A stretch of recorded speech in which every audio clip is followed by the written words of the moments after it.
வணக்கம். ஒலிம்பிக் விளையாட்டுப் போட்டிகள் நடந்து கொண்டிருக்கின்றன. அதனால் சென்னைக்கும் ஒலிம்பிக்ஸுக்கும் இருக்கிற தொடர்பு எல்லாம் பார்க்கலாமா இன்னைக்கு? வாங்க. சென்னையிலிருந்து எந்தெந்த விளையாட்டு வீரர்கள் ஒலிம்பிக்ஸில் பங்கேற்றார்கள், அவர்களுக்கு என்ன பதக்கம் கிடைத்தது, பதக்கம் கிடைக்காதவர்களுக்கு எதனால் கிடைக்கவில்லை, இதெல்லாம் பார்க்கலாம் இன்றைய வரலாறில். வாங்க.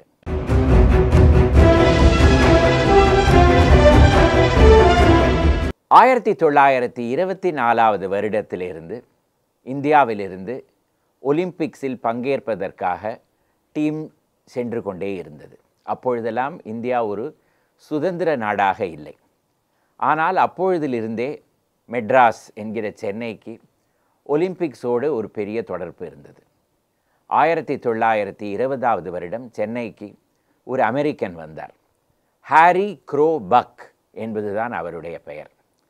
இவர் யங் மென்ஸ் கிறிஸ்டியன் அசோசியேஷன், அதாவது YMCA, அமெரிக்காவிலிருந்து இந்தியாவுக்கு அனுப்பப்பட்டார்.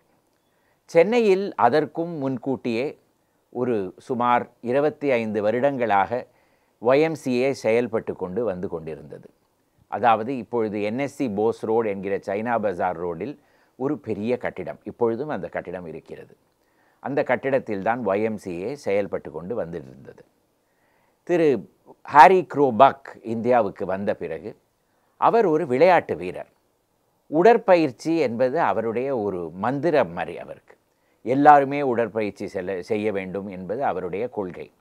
அதனால் அவர் என்ன செய்தார் என்றால், YMCA அதற்கு அடியில் நந்தனத்தில் YMCA காலேஜ் ஆஃப் ஃபிசிக்கல் எஜுகேஷனை திறந்து வைத்தார்.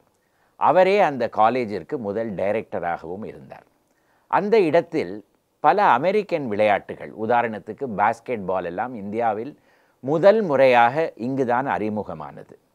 1924 வருடம் இந்தியாவின் முதல் ஒலிம்பிக் டீம் ஒலிம்பிக்ஸில் பங்கேற்பதற்காக இருந்தபொழுது அந்த டீம் இந்த நந்தனம் YMCA காலேஜில் வந்துதான் பயிற்சிகள் எல்லாம் பெற்றது. 1928 வருடத்திலிருந்து இந்தியாவுக்கு ஹாக்கியில் தங்கப்பதக்கம் வந்து கொண்டே இருந்தது பல வருடங்களுக்கு. 1936 வருடம் இந்த சென்னையிலிருந்து மெட்ராஸ் மெடிக்கல் காலேஜில் அந்த காலத்தில் படித்து கொண்டிருந்த ஒரு விளையாட்டு வீரர் இந்திய ஒலிம்பிக் டீமில் சென்றார். அவருடைய பெயர் ஏர்னஸ்ட் குட்சர் கல்லன். குட்சர் கல்லன் என்பது அவருடைய பெயர். இவர் ஒரு ஆங்கிலேயரா அல்லது ஒரு ஆங்கிலோ இந்தியனா என்று நமக்கு சரியாக தெரிய வருவதில்லை. ஆனால் இவர் பிறந்தது கேரளாவில். அதற்கு பிறகு சென்னையில் இவர் மெட்ராஸ் மெடிக்கல் காலேஜில் படித்து கொண்டிருந்த பொழுதுதான் 1936 வருடம் இந்திய ஹாக்கி டீமில் ஒரு அங்கத்தினராக பெர்லின் ஒலிம்பிக்ஸுக்கு சென்றார். அந்த இடத்தில் இந்தியாவிற்கு ஹாக்கியில் ஒரு கோல்டு மெடல் கிடைத்தது. ஆனால் அந்த தங்கப்பதக்கத்துக்கும் மேலாக இந்தியன் டீம் ஒரு காரணத்துக்காக எல்லாருடைய கண்களிலும் தென்பட்டது. CSA சுவாமி என்பவர் சென்னையிலிருந்து சென்றிருந்தார். கிறிஸ்டியன் செபாஸ்டியன் அருள் சுவாமி. 1936 வருடம் இவர் ஊட்டியில் பிறந்து அங்கேயே படித்து அதற்கு பிறகு சென்னைக்கு வந்து இங்கு இந்தியன் எக்ஸ்பிரஸ் என்ற பத்திரிகையில் பணிபுரிந்து கொண்டிருந்தார். இவர் ஒரு மாரத்தான் ரன்னர். இவர் 1936 வருடம் பெர்லின் ஒலிம்பிக்ஸில் ஒரு மாரத்தான் ரன்னராக பங்கேற்பதற்காக சென்னையிலிருந்து சென்றார். போகும் வழியிலேயே இவருக்கு டைஃபாய்டு நோய் வந்துவிட்டது. உடல் மிகவும் பலவீனமாக ஆகிவிட்டது. ஆனாலும் அவர் விடுவதாக இல்லை. மாரத்தானை ஓடியே தீர்வேன் என்று அந்த கடைசி நாள் ஒலிம்பிக்ஸ் 1936 வருடம் அந்த ஒலிம்பிக்ஸின் கடைசி நாள் அன்றுதான் மாரத்தான் நடந்தது. அந்த மாரத்தான் முடிந்த உடனே க்ளோசிங் செரிமனியும் நடக்க வேண்டும். அடால்ஃப் ஹிட்லர் உட்பட எல்லோருமே வந்திருந்தார்கள். CSA சுவாமி அவர்கள் அந்த மாரத்தானில் பங்கேற்றார். உடல் மிகவும் பலகீனமாக இருந்ததனால் மிக மெல்லமாகவே ஓடினார். ஆனால் அவர் நிறுத்தவே இல்லை. கடைசி வரையில் ஓடி முடித்தார். அவருக்கு பதக்கம் கிடைக்கவில்லை. ஆனால் மாரத்தானில் பாதியில் கைவிடவும் இல்லை. இவருக்கு ஓடுவதில் நேரமானதால் அந்த க்ளோசிங் செரிமனி தடைப்பட்டது. அதை ஒத்தி வைக்க வேண்டி வந்தது. அடால்ஃப் ஹிட்லர் உட்பட எல்லோரும் CSA சுவாமி மாரத்தான் முடிப்பதற்காக காத்து கொண்டிருந்தார்கள். கடைசியில் இவர் மாரத்தானை முடித்தார். அந்த க்ளோசிங் செரிமனியும் நடந்தது. சிஎஸ்ஐ சுவாமி பிறகு இந்தியாவுக்கு திரும்பி வந்து பாம்பேயில் இந்தியன் எக்ஸ்பிரஸின் ஸ்போர்ட்ஸ் எடிட்டராக இருந்து அங்கிருந்தே ஓய்வு பெற்று பிறகு காலமானார். ஹாரி க்ரோபக்கை பற்றி நான் கூறியிருந்தேன். அவர் 1943 வருடமே அவருடைய காலம் முடிந்துவிட்டது. அதற்கு பிறகு 1948 வருடம் சுதந்திர இந்தியாவின் முதல் டீம் ஒலிம்பிக்ஸில் பங்கேற்பதற்காக லண்டனுக்கு சென்றது. அந்த டீமின் பயிற்சியும் இதே YMCA நந்தனத்தில் தான் நடந்தது. அந்த வருடம் சென்னையிலிருந்து ஒரு இளைஞர் ஒலிம்பிக்ஸில் பங்கேற்றார். அவருடைய பெயர் எரிக் பிரபாகர். 1925 வருடம் சென்னையில் பிறந்து அதற்கு பிறகு பெங்களூரில் பால்ட்வின் ஹைஸ்கூலில் படித்து அதற்கு பிறகு மறுபடியும் சென்னைக்கு வந்து மெட்ராஸ் கிறிஸ்டியன் காலேஜில் ஒரு மாணவனாக இருந்தார். இவர் ஓட்டப்பந்தயத்தில் ஒரு பெரிய நிபுணர். அதனால் 100 மீட்டர் பந்தயத்தில் பங்கேற்பதற்காக இவர் வந்து இங்கிலாந்துக்கு சென்றார் ஒலிம்பிக்ஸில். ஆனால் அந்த இடத்தில் குவார்ட்டர் ஃபைனலை தாண்டி இவரால் போக முடியவில்லை. அதற்கு பிறகு திரு எரிக் பிரபாகர் அவர்கள், அவர் ஒரு விளையாட்டு வீரர் என்று கூறினேன் அல்லவா, அவருக்கு எந்த விளையாட்டை எடுத்துக்கொண்டாலும் அதில் ஒரு பெரிய நிபுணராக இருந்தார். உதாரணத்துக்கு கிரிக்கெட், ஹாக்கி எல்லாமே. அதனால் அதற்கு பிறகு அவருக்கு ஒரு ரோட்ஸ் ஸ்காலர்ஷிப் கிடைத்து அவர் ஆக்ஸ்ஃபோர்டில் போய் படித்து அதற்கு பிறகு ஒரு பெரிய தனியார் துறை நிறுவனத்தில் வேலையில் இருந்து அதற்கும் பிறகு யுனெஸ்கோவில் சென்று அங்கும் பணிபுரிந்து இந்தியாவுக்கு திரும்பி வந்து பெங்களூரில் தான் வசித்து கொண்டிருந்தார். அவர் 2011 வருடம் அவருடைய காலம் முடிந்தது. எரிக் பிரபாகர் சென்னையில் படித்து இருந்த தருணத்தில்தான் ஹென்றி ரெபெல்லோ என்பவரும் லயோலா காலேஜில் படித்து கொண்டிருந்தார். எரிக் பிரபாகரை போலவே இவரும் அதே பெங்களூரில் இருந்த அந்த பால்ட்வின் ஹைஸ்கூலில் படித்து அதற்கு பிறகு சென்னைக்கு வந்து லயோலா காலேஜில் படித்தார். இவரும் ஒரு விளையாட்டு வீரர். இவரும் 1948 வருடம் ஒலிம்பிக்ஸில் பங்கேற்பதற்காக சென்றார். இவருடைய ஸ்பெஷாலிட்டி ட்ரிபிள் ஜம்ப். அந்த காலத்தில் ட்ரிபிள் ஜம்பில் இவர் ஒரு உலக ரெக்கார்டையே ஸ்தாபித்தார். அதாவது 50 அடி 2 அங்குலம் குதித்தவர். அதனால் இவருக்கு கண்டிப்பாக ஒலிம்பிக்ஸில் தங்கப்பதக்கம் கிடைக்கும் என்று எல்லோருமே முடிவு செய்திருந்தார்கள். லண்டனில் ஆகஸ்ட் மாதத்தில் ஒலிம்பிக்ஸ் நடந்து கொண்டிருந்தது. ஆகஸ்ட் மாதம் 3ஆம் தேதி 1948 வருடம் ஹென்றி ரெபெல்லோ அவர்கள் ட்ரிபிள் ஜம்ப் செய்ய வேண்டிய நாள். இவர் வார்ம் அப் எல்லாம், அது மிகவும் குளிராக இருக்கும் இடம், அதனால் இவர் வார்ம் அப் எல்லாம் செய்து குதிப்பதற்காக ரெடியாக இருந்தார். ஆனால் அப்பொழுது அதை ஜட்ஜ் செய்ய வேண்டியவர்கள் சில நேரத்திற்காக நிற்க சொன்னார்கள். ஏனென்றால் ஒரு வெற்றி ஊர்வலம் நடந்து கொண்டிருந்தது. அது முடிந்த பிறகு மறுபடியும் குதிக்கலாம் என்று கூறிவிட்டார்கள். அந்த ஊர்வலம் சென்று விட்டது. இவரை குதிக்க சொன்னார்கள். இவர் வார்ம் அப் செய்யாமலே குதித்ததனால் இவருடைய காலில் பலமாக அடிபட்டு விட்டது. இவரை ஸ்ட்ரெச்சரில் அங்கிருந்து எடுத்துக்கொண்டு சென்றார்கள். அதற்கு பிறகு இவரால் விளையாடவே முடியவும் இல்லை. இந்திய விமானப்படையில் வந்து சேர்ந்து அங்கேயே ஒரு பெரிய அளவில் வேலைக்கு வந்து அங்கேயே பணிபுரிந்து பிறகு ஒரு விளையாட்டு நிர்வாகியாகவும் இருந்து இவர் இந்தியாவில் தான் இவருக்கு காலமானது. 1920 ரங்கூனில் பிறந்தவர் ஆர் மாணிக்கம். என்னடா இப்படி ஒரு பெயர் நமக்கு தெரியவே இல்லையே, இவர் எப்பொழுது ஒலிம்பிக்ஸுக்கு சென்றார் என்று கேட்கிறீர்களா? ஆர் மாணிக்கம் என்பவர் 2வது உலகப் போரின் பொழுது அவருடைய குடும்பத்துடன் இந்தியாவுக்கு வந்தார். சென்னையில் வசிக்கலானார். இந்த இடத்தில் அவர் கிறித்துவ மதத்திற்கு மாறி தன்னுடைய பெயரை ஆர் பிரான்சிஸ் என்று மாற்றிக்கொண்டார். இவரும் விளையாட்டில் ஒரு பெரிய நிபுணராக இருந்ததனால் அந்த காலத்தில் சென்னை போலீஸில் சேர்ந்தார். 1948 வருடம் இவர் இந்தியாவின் ஒலிம்பிக் டீமில் லண்டனுக்கு சென்றார். அப்பொழுது இந்தியாவுக்கு ஒலிம்பிக்ஸில் தங்கப்பதக்கம் கிடைத்தது. இவர் அந்த டீமின் கோல் கீப்பராக இருந்தார். அதற்கு பிறகு 1952 வருடம் ஹெல்சிங்கி ஒலிம்பிக்ஸிலும் ஹாக்கி டீமில் பங்கேற்றார். அந்த இடத்திலும் இந்தியாவுக்கு தங்கப்பதக்கம் கிடைத்தது. அதே போல 1956 வருடம் மெல்பர்னிலும் இவர் பங்கேற்று அந்த இடத்திலும் இந்தியாவிற்கு தங்கப்பதக்கம் கிடைத்தது. இப்படி ஒரு இந்தியர் 3 ஒலிம்பிக்ஸில் பங்கேற்று 3 ஒலிம்பிக்கிலும் தங்கப்பதக்கம் வென்றவர் இவருக்கு ஒரு தனி ரெக்கார்டே இருக்கிறது. அதற்கு பிறகு சென்னைக்கு திரும்பி வந்து சென்னை போலீஸிலேயே பணிபுரிந்து 1968 வருடம் ஓய்வு பெற்றார். 1975 வருடம் இவர் காலமானார். 1920களிலிருந்து 1970கள் வரையில் இந்தியன் ஹாக்கிக்கு ஒரு பொற்காலம் என்றே கூறலாம். அப்பொழுது இந்தியன் ஹாக்கி டீம் எங்கு சென்றாலும் அவர்களுக்கு ஒரு பதக்கம் நிச்சயமாக கிடைக்கும். அந்த காலத்தில் சென்னையிலிருந்து பல பெயர்கள் இந்தியன் ஹாக்கி டீமில் பங்கேற்றார்கள். இப்பொழுது நான் ஆர் பிரான்சிஸை பற்றி கூறினேன். அடுத்ததாக நாம் பார்க்க வேண்டிய மனிதர் விஜே பீட்டர் என்பவர்.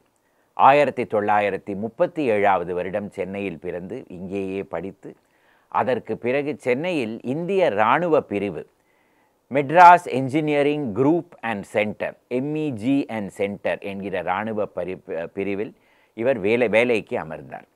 அந்த இடத்தில் இவர் ஒரு ஹாக்கி டீமை தயார் செய்தார். அவர் மிகவும் நன்றாக ஹாக்கி விளையாடுவதனால் இவர் இந்தியன் ஹாக்கி டீமிலும் ஒரு அங்கத்தினராக ஆனார். 3 ஒலிம்பிக்கில் பங்கேற்றார். 1960வது வருடம் ரோமில், அதற்கு பிறகு 1964வது வருடம் டோக்கியோவில், அதற்கு பிறகு 1968வது வருடம் மெக்சிகோவில். ரோமில் நடந்த ஒலிம்பிக்ஸில் இந்தியாவுக்கு வெள்ளிப்பதக்கம் கிடைத்தது. டோக்கியோவில் இந்தியாவுக்கு தங்கப்பதக்கம் கிடைத்தது. 68இல் மெக்சிகோவில் இந்தியாவுக்கு வெண்கலப் பதக்கம் கிடைத்தது. இவர் அதற்கு பிறகு மறுபடியும் சென்னைக்கு வந்து இந்திய இராணுவ படையிலேயே பணிபுரிந்து கேப்டன் என்ற பதவியை அடைந்து விசிஷ்ட் சேவா மெடல் பெற்று ஓய்வு பெற்றார். 1998வது வருடம் இவர் காலமானார். அண்ணன் இந்திய இராணுவ படையில் இருந்தார். அவருடைய தம்பி விஜே பிலிப்ஸ் இந்தியன் ரயில்வேயில் இருந்தார். 1950இல் பிறந்து சென்னையில் படித்து அதற்கு பிறகு இந்தியன் ரயில்வேயில் வேலைக்கு அமர்ந்தார். அந்த காலத்தில் இப்பொழுதும் கூட பெரிய பெரிய நிறுவனங்களுக்கு தனி ஹாக்கி டீம்ஸ் உண்டு. உதாரணத்துக்காக Indian Railways, State Bank of India, இராணுவப்படை, விமானப்படை, இப்படியெல்லாம். இவர் இந்தியன் ரயில்வேயில் சேர்ந்து அங்கு பணிபுரிந்து கொண்டிருந்தார். இவரும் அந்த இந்தியன் ரயில்வேயின் ஹாக்கி டீமின் அங்கத்தினராக இருந்தார். 1972வது வருடம் மியூனிக் ஒலிம்பிக்ஸில் பங்கேற்று அந்த வருடம் இந்தியாவுக்கு ஒரு வெண்கலப் பதக்கம் கிடைத்தது. இவர் அதற்கு பிறகு ஓய்வு பெற்று இந்தியன் ரயில்வேயிலேயே பணிபுரிந்து இந்தியன் டீமின் ஹாக்கி டீமின் கேப்டனாகவும் பல வருடங்களுக்கு இருந்தார். இப்பொழுது சென்னையில் தான் வசித்து கொண்டு வருகிறார். சென்னையில் இருந்த சில புகழ்பெற்ற பள்ளிக்கூடங்களுக்கு பெரிய பெரிய விளையாட்டு மைதானங்கள் இருந்ததனால் இந்த பள்ளிக்கூடங்களிலிருந்து பெரிய பெரிய விளையாட்டு வீரர்கள் வந்தார்கள். உதாரணத்துக்கு மத்ரசாயே ஆசம் என்று ஒரு பள்ளிக்கூடம், இது மவுண்ட் ரோடில் இப்பொழுதும் இருக்கிறது. அந்த காலத்தில் ஆர்காட் நவாபுடைய ஒரு அரண்மனை, உம்தா பாக் என்று பெயர். அந்த அரண்மனை ஒரு தேளை போல் இருக்கும். அதுதான் இந்த பள்ளிக்கூடத்தின் கட்டடமாக இருந்தது. சமீப காலத்தில் அது ஒரு மழையில் பாதுகாப்பு இல்லாமல் இடிந்து விழுந்தது. அந்த இடத்தில் பல மாணவர்கள் விளையாட்டு வீரர்களாக திகழ்ந்தார்கள். அதில் ஒருவர்தான் முனீர் சேட் என்பவர். முனீர் இப்பொழுதும் 80 வயதும் தாண்டி துரு என்று எந்த விளையாட்டை கொடுத்தாலும் அதையும் விளையாடி காமித்து விடுவார். இப்பொழுதும் அவர் ஸ்குவாஷ் விளையாடுவார். அவர் ஒரு காலத்தில் போலோ விளையாடினார், ஹாக்கி விளையாடினார்.